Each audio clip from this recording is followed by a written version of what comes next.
back for the last piece of Walk With Me Gaming's playthrough Dear Esther. We're heading towards the beacon.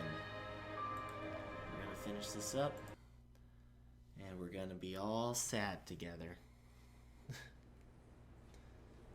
It is sad, but it's beautiful, and it works so well. I do think that while the first two parts of Dear Esther are pretty slow, the last half of this game really ties it all together and puts you in the right mind state for this game and gives you exactly what it wants you to experience. Box of emergency candles. Alright, we're gonna go over here. Maybe. Can't climb in this game. It's not Breath of the Wild. No walking up ledges.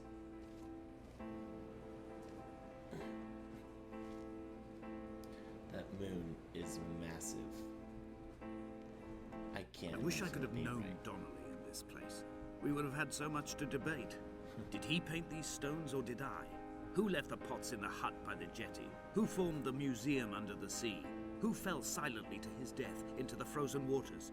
Who erected this godforsaken aerial in the first place? Did this whole island rise to the surface of my stomach, forcing the gulls to take flight? This is where the narrator gets almost bitter. He's kind of hit this anger part of grief coping. I didn't even think to compare this to like the coping stages of grief, but I have a feeling this is written in a very similar way. I'm trying to remember, because first is denial, so he's kind of walking through, and then I think it's anger, so maybe they reversed it a little bit here, because then I think it's anger, then bargaining, then depression, and then acceptance. I'm probably close. But he definitely gets more on the angry side of this.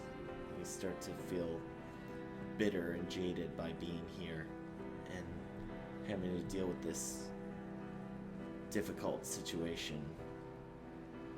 This is your coping, being here on this island.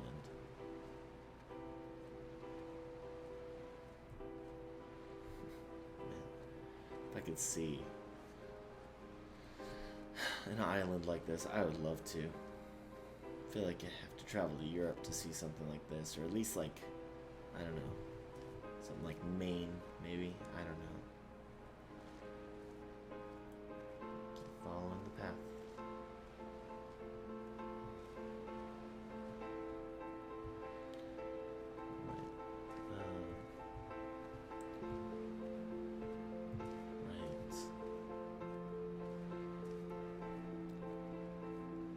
This might be, oh yeah, we have a ghost. This ghost appears every time. I'm sure you guys can see him up there on the mountain. Hello. So I think that this is scenes of the... Dear Esther, I find each step harder and heavier. I drag Donnelly's corpse on my back across these rocks, and all I hear are his whispers of guilt, his reminders, his burnt letters, his neatly folded clothes. He tells me I was not drunk at all. Donnelly, I don't think I believe you.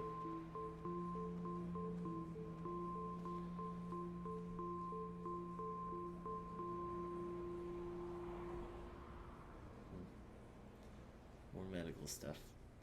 I'm gonna have to force myself to talk a little bit, because really I just want to observe, but it's kind of the whole point that you guys are here observing with me, so let's chat a little. Hide the moon. I'm gonna go back here, because there's the first time I played through this, I got like a little surprise that kind of made me chuckle, and I want to go back and witness it, show it to you guys. It's not like anything like scary or even like a huge reveal or something like that. It's just interesting.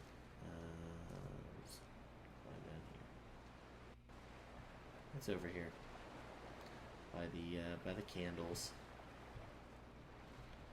And maybe before I just didn't notice it specifically.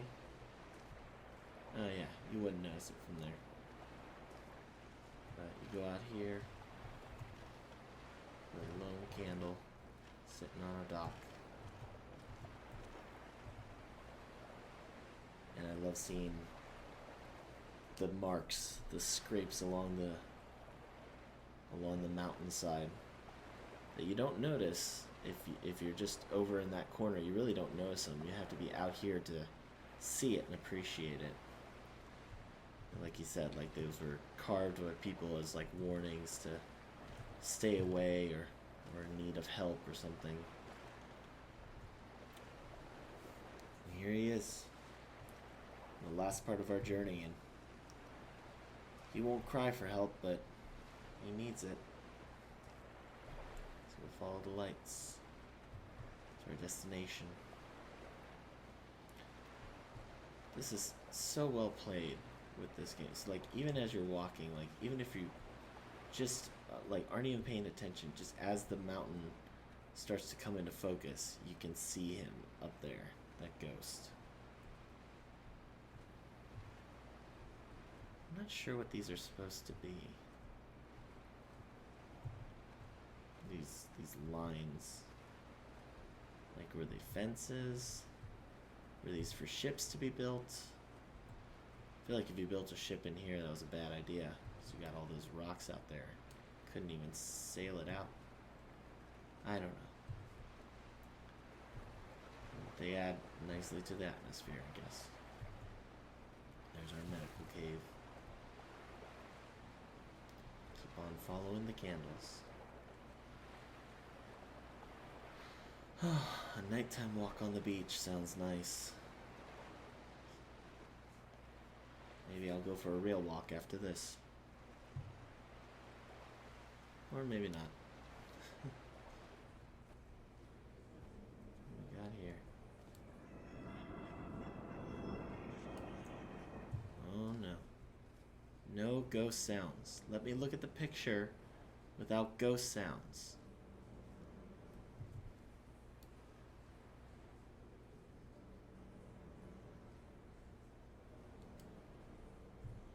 I will admit that was a nice touch.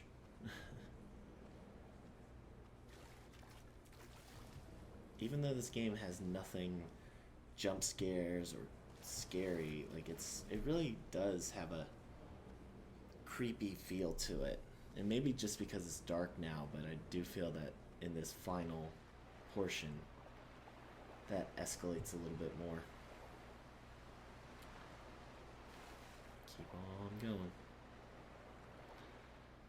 What's in this next cave? So this one will be where that other playthrough that I've watched comes into play. No. Yeah. Because he made the comment of, it looks like a happy face. Like, hoo hoo. Nothing happy about it, of course. Just another reminder of his loss. So many pieces. I keep seeing these stones. I've played Breath of the Wild too much. I keep seeing these stones and like expecting a treasure chest to be hidden among them. Half buried.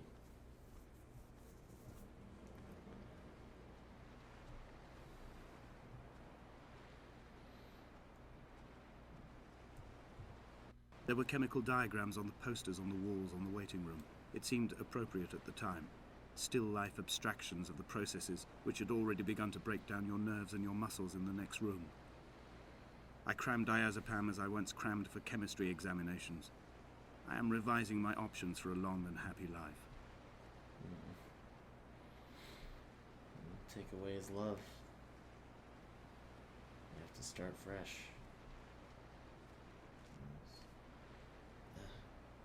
I can't even imagine having a loss like that of someone you love, and it does make you feel for it. I know I'd be very lost without my wife. Oh man, Now we're just getting real sad.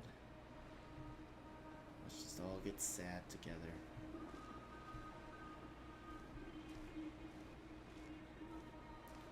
From here, I can see my armada.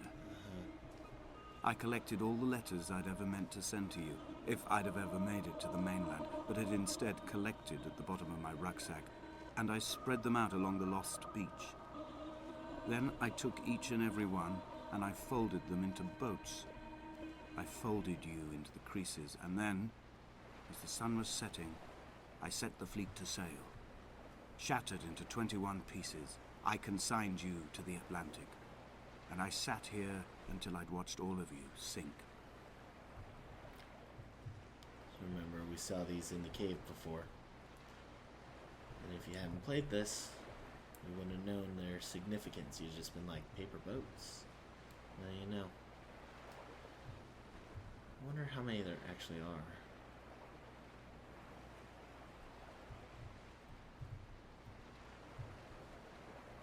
Yep, there's 21. So I guess those ones in the cave are just extra. Not really extra, but do I go to the end here? Oh, no, I gotta go up those steps. I want to see if I can go any farther over here. Off the dock. Eggs. All of a sudden, a light from heaven shone around him, and he fell to the ground. Getting all biblical again. Nope, we can't go to the end. So take the stairs. So I like that this part really, you're ascending. This is where it's no longer just walking the beach or climbing through the caves. You're actually going up. You're going to your final destination. It's so close. Like it's so far in the distance at first, and now it's right there. You know you can reach it.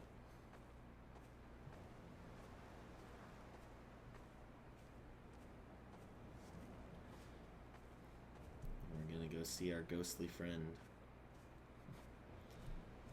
Go shake his hand.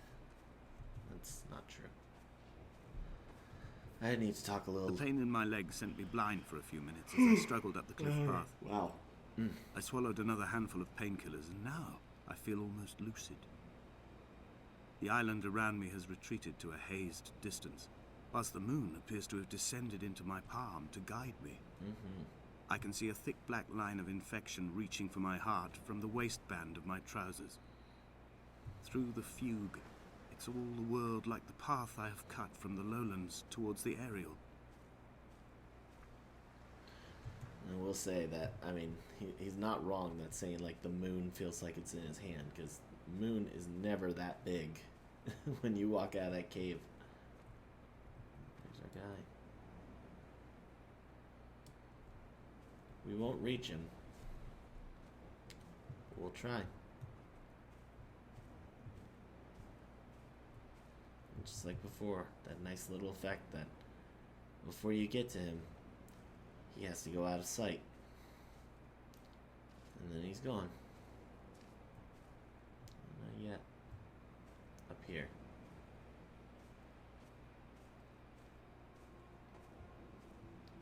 Once we lose sight of him.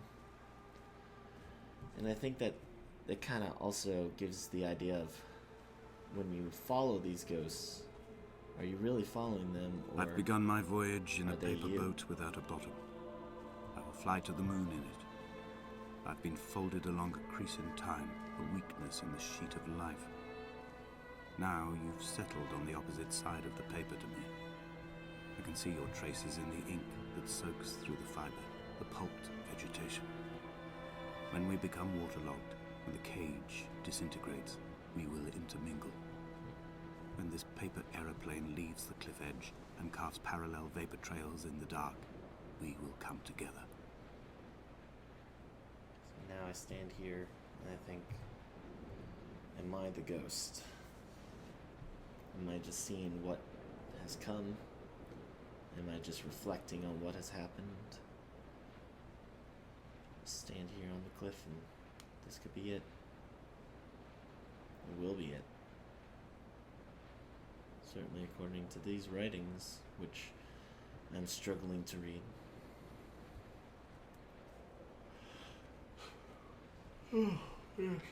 I am sorry. It's middle of the day. I should not be yawning.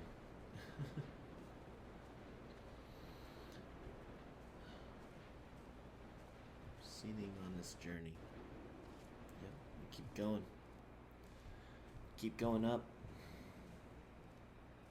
That's the interesting thing with it. You don't stop. At this point, it's only up. You're not trying to get over a mountain to see the next area or jumping into a pit in the ground to find some new location. You see your goal, and that's where you're going. There's no secrets on the way. If only Donnelly had experienced this, he would have realized he was his own shoreline, as am I. Just as I am becoming this island, so he became his syphilis, retreating into the burning synapses, the stones, the infection. I always wonder if the candles here are supposed to be red like this.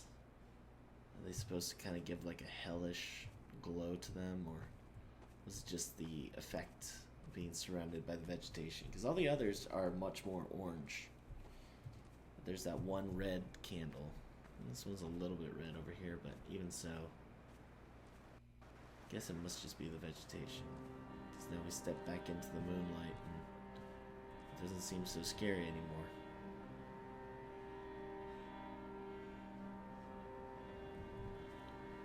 We have a structure. Bent back like a nail, like a hangnail, like a drowning man clung onto the wheel, drunk and spiraled, washed onto the lost shore under a moon as fractured as a shattered wing. We cleave, we are flighted, suspended, these wretched painkillers, this form inconstant. I will take flight. I will take flight.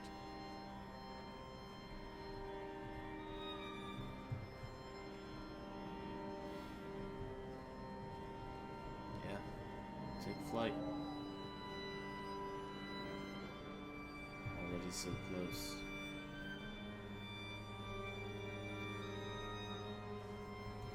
If you guys can't tell where this is heading, it's almost done. It's weird, when I walk in here, I feel like my footsteps slow down. And I don't know if they speed back up when I walk back out, but maybe a little bit. It kind of just gives that feeling of being tired. I almost wish that when he says he broke his leg, if it actually made us drag or slowed us down. But that'd probably make some people upset, say this game is already too slow. But we walk on. Either way, we gotta finish it.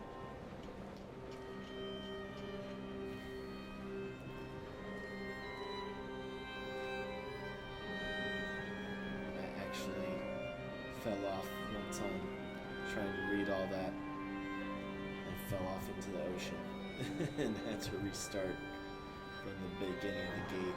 And I was like, are you serious? And again, that's where you say, oh, walking simulators, you can't die. Well, actually in this one you can. But not by, oh my gosh, I apologize. Not by an enemy. I feel like me yawning is just saying more about this game than I want to. I have dredged bored, these waters for the bones of the hermit, for the traces of Donnelly, for any sign of Jakobsen's flock, for the empty bottle that would incriminate him. I have scoured this stretch of motorway 21 times, attempting to recreate his trajectory, the point when his heart stopped dead and all he saw was the moon over the Sanford Junction. He was not drunk, Esther. He was not drunk at all, and it was not his fault. It was the converging lines that doomed him. This is not a recorded natural condition. The gulls do not fly so low over the motorway and cause him to swerve. The paint scored away from his car in lines like an infection, making directly for the heart.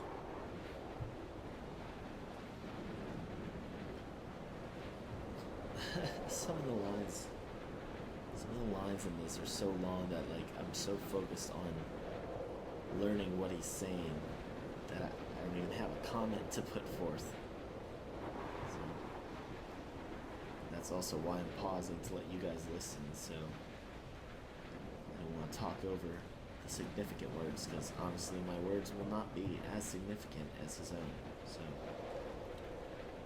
we'll keep on moving. I feel like I've said that multiple times. It's so true. Especially because we're so close to the end. Catching on to stuff. Geography's sticking out a little bit here.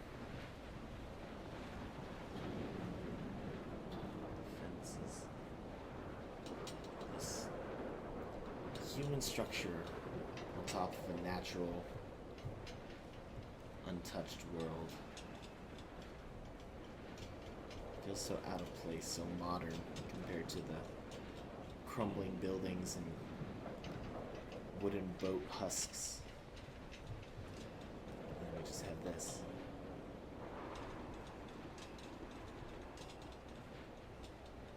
Here we go. I am the Ariel. In my passing, I will send news to each and every star. So at this point, he's going to talk a fair amount, so probably just going to shut up from here until we get to the end. Just let you see it all. This is where the game starts to take control for itself. Dear Esther, So here we go. I have burnt my belongings, my books, this death certificate. Mine will be written all across this island. Who was Jakobsen? Who remembers him? Donnelly has written of him, but who was Donnelly? Who remembers him? I have painted, carved, hewn, scored into this space all that I could draw from him. There will be another to these shores to remember me. I will rise from the ocean like an island without bottom, come together like a stone, become an Ariel, a beacon, that they will not forget you. We've always been drawn here. One day the gulls will return and nest in our bones and our history. I will look to my left and see Esther Donnelly flying beside me. I will look to my right and see Paul Jakobsen flying beside me. They will leave white lines carved into the air to reach the mainland, where help will be sent. Okay, I didn't realize Esther Donnelly, Paul Jakobsen. I thought these were different people, but I guess I'm mistaken. Now I really need to dig in more into the story. By the way, we're falling.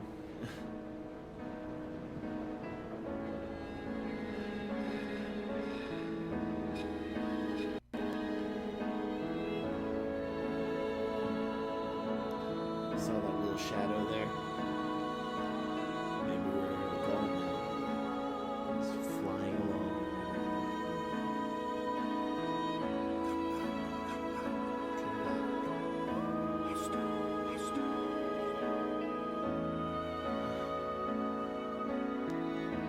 This one still gives me chills.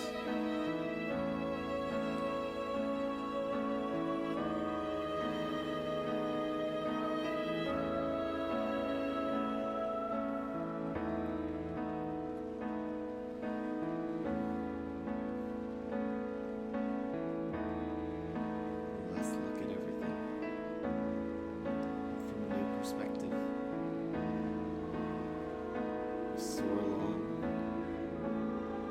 not just walking the path anymore. Feels like you're finally free. Free as a bird.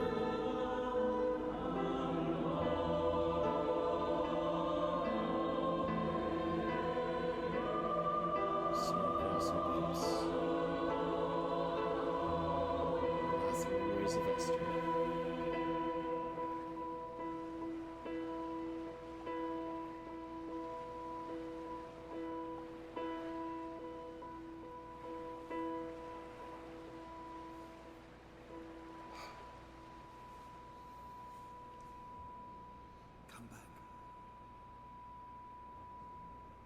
Still a beautiful game. I was really happy I got to play this again. It's a nice reminder of how well this game works. So, well, thank you for joining me on our little walk. This is the first of hopefully I'll put out more. I just need to set aside time to actually sit and play games, and I will be playing more, probably a few more lively ones next. I haven't decided what I'm going to do yet, but I feel like after this, you don't want to go straight into another, like, really straightforward, just like walk around and look at the things game. I think we want a little more, maybe a little more gameplay elements to them. So, just to step things up a bit, but we'll rotate around. We'll see what we get. But that was Dear Esther. Thank you guys for joining me on Walk With Me Gaming, and hopefully I'll see you next time. If you did like these videos, like them, comment, subscribe, all that stuff, like they say. I feel like I don't want to say this with everyone, but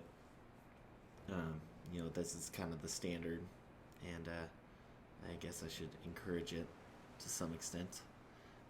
And if you really like these playthroughs, please consider buying the games from the creators, because experiencing it for yourself is something a little different, and I think it's worth it.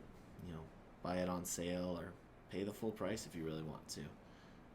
Just support the creators, because games like this are beautiful and need to continue being made and encouraged, and we want to see more people doing it. So thanks again, and I'll see you next time.